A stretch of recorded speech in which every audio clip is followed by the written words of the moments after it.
So I was thinking about this. How come 7 out of 8 biggest spenders in the world of football be Premier League teams? And when you objectively look at the Premier League, a lot of these teams feel like really, really painfully mid. Like only Arsenal is performing well, and even Arsenal in big games is just such a painful watch. Like you cannot watch them.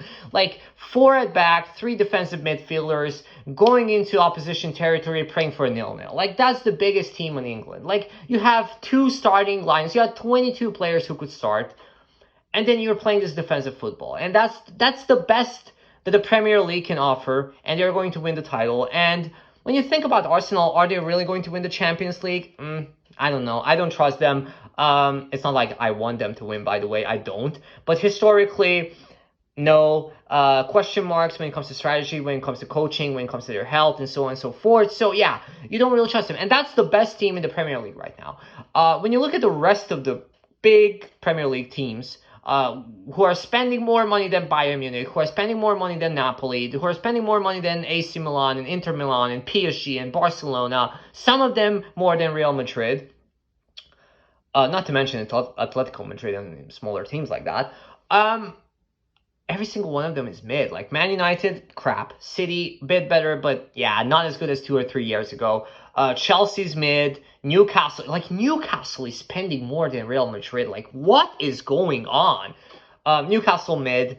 Aston Villa was in the relegation zone a couple of weeks ago. Who did I leave out? Liverpool. Yeah, Liverpool was. I mean, everybody knew Liverpool is not that good. Like, Liverpool hasn't been good in 8 months.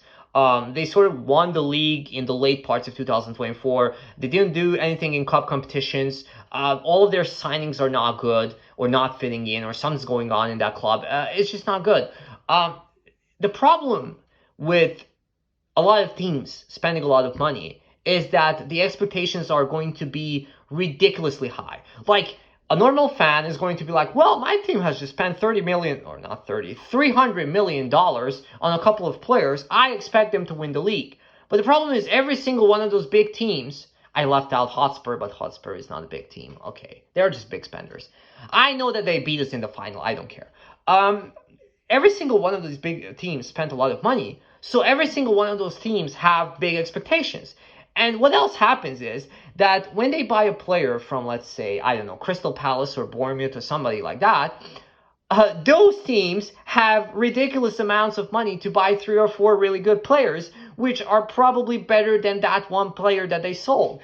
So you end up in this weird position that every single one of these big teams have ridiculous expectations, ridiculous amount of pressure. They keep playing each other all the time because the number of big teams are really big. So you're going to play a really good team in every 3 or 4 weeks. And then on top of that, your average Premier League team, like, I don't know, Crystal Palace, Bournemouth, Fulham, Everton, and so on and so forth, have upgraded. Like, they have upgraded, the pressure is less, and they're playing good football. So you still have the same number of available points. You can, in theory, win 108 points.